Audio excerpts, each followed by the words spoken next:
spend a single dollar on your window cleaning business, you need to watch this video. I've helped hundreds of people start a successful window cleaning business, but I've also seen many others fail because they fail to understand these crucial pitfalls. I've made these same mistakes when I bought 5 deionized water tanks in a month because I thought I needed that to scale. Today, I'm going to share with you the 4 biggest mistakes that kill your window cleaning business. My name's Austin Ortiz. I run H2O Bros, a window cleaning company out here in Palm Beach, Florida, that's on track to do over 7 figures within the first 2 years. Mistake number 1, and the biggest I see across the board with other window cleaning business owners out there, is buying too many deionized water tanks and buying them too quickly. So what is a deionized water tank? A deionized water tank is something that you can purchase that filters out the water from, let's just say, the hose on the side of a home, that makes it clean. So you don't have to squeegee a window after you clean it. The water will dry spot free. And these deionized water tanks start at $2,000. You want the full residential kit, which is what I bought, it's upwards of $3,000. And in the beginning of a business, buying multiple of them and too quickly will cause your business to suffer. First thing to understand on why everyone buys these is because they're really easy to use for technicians and yourself, and also they make jobs go by a lot quicker. But what a lot of window cleaning owners fail to realize, myself included, was that the DI tanks don't necessarily clean the windows as effectively as traditional method. And the cost of DI tanks versus traditional method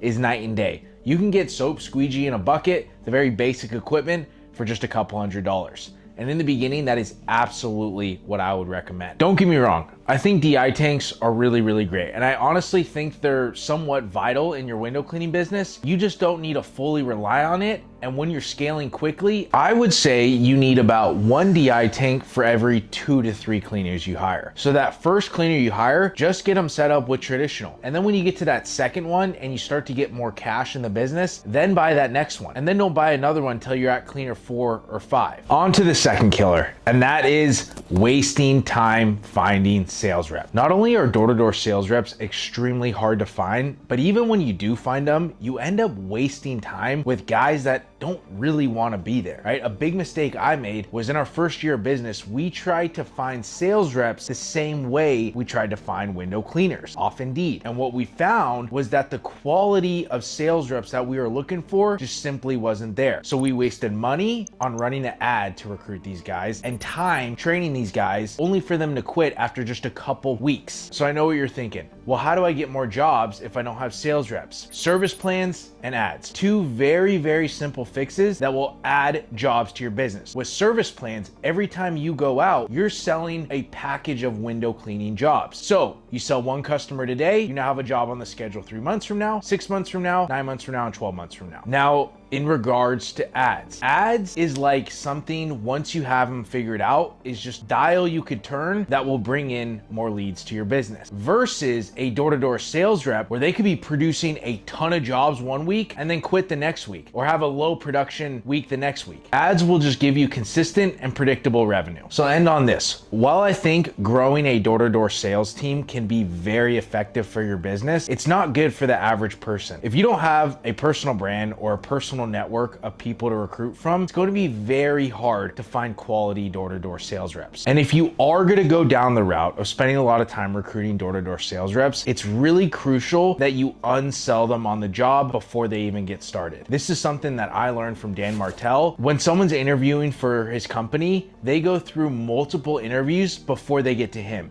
And then when he gets to talk to them, when they make it to him, his only job is to unsell them on the job. Tell them all the cons and all the things that make the job extremely difficult and hard to sustain. So that's what I would recommend for door-to-door sales reps, is unsell them on the job, tell them all the bad with it, and then if they still want to stay, you found a good guy, he actually wants to be there and grind. And the third is hiring and paying cleaners in the wrong way. So hiring and paying cleaners wrong. First, let's start with hiring. A big mistake I made when I was hiring cleaners is I just hired them to micromanage, and you're not getting any time back. I was having to go out, grind the doors, get them jobs, while also help them at jobs, micromanage them at jobs, run to the store, get them equipment. If they mess something up with a customer, I'd have to drive there and fix it. I was spending so much time micromanaging the cleaners, which was taking away time for me focusing on what I should be doing, which is the sales. So what made the difference for me in my business, and I've helped a lot of guys in my coaching program, is automating the cleaning side of the business. Teaching your cleaners how to be their own problem solvers, right? So if an issue comes up at a job, they can solve it on their own. Or if they need to go get equipment, they go get the equipment and you just sell them. They take a picture of the receipt. There's plenty of different strategies you can figure out that are going to allow you to automate your cleaners so you can focus on the sales. I built out this guide that shows you exactly how to automate your cleaners in a very simple way. I'll link that down below because I'm nice. Paying cleaners the wrong way was a big mistake I made in the beginning, and I had to change the pay structure 2 different times before I figured out the perfect way to pay your cleaners. First one I did was I was paying them a fixed rate a day. I see a lot of guys do that. Do not pay them any sort of fixed rate. Second is I would pay them an hourly. Paying your cleaners hourly gets a little sketchy because say a customer doesn't pay for whatever reason, the cleaner messed up something on the job. You're still paying that cleaner out of pocket on a job that they didn't properly complete. When a cleaner's on percentage, it's beneficial for them too because they're incentivized to work quick but also work effective so they don't have to go back to a job and fix something from a mistake that they made. So when I switched cleaners over to percentage, it allowed them to make more money and it kept more cash in the business's pocket and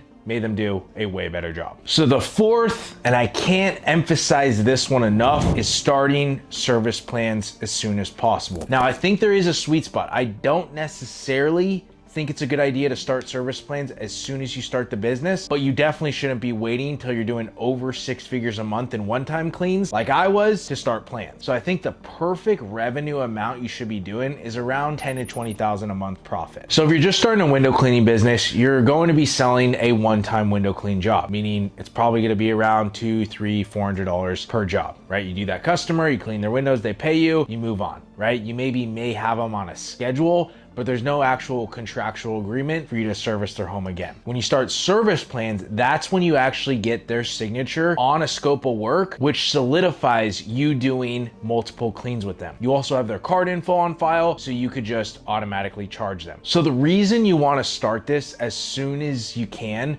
which is around that 20 to 30K a month mark, is so you can start stacking recurring revenue in the business, right? Every day you go out and you get a customer, that just adds to your recurring revenue. You are just compounding your business year after year. And above that, the most important reason you should be starting service plans is so you can sell the business one day. When you're doing one-time cleans and window cleaning, it's really just a high-paying job, right? There's no enterprise value on the business. You can't sell it for really anything one day. When you start with service plans and start stacking recurring revenue year after year, in 10, 20, 30 years, you're gonna have a $1 million business to sell, at least. So the real reason why you should start them at 30K versus waiting till you're at 120K a month, because the sooner you start them, the sooner the business will be sustainable, predictable, and consistent. And I didn't really mention, but the reason you should wait till 30K a month instead of starting them from the rip is because you wanna have at least a decent amount of cash set aside to 1, start running ads, and 2, invest in the proper CRM that allows you to start selling service plans. Last little bonus tip too is you should also learn how to sell one-time cleans, so that way when you sell contracts, you have a decent understanding of how to sell. Selling contracts are a little more extensive because you need a signature and card on file. If you want help starting or scaling your window cleaning business and to be pointed in the right direction, I do a one-on-one coaching program. We're pretty selective with who we work with now, so apply down below and we'll see if it's a good fit. Otherwise, I drop new videos every Thursday and Sunday, so make sure you're subscribed.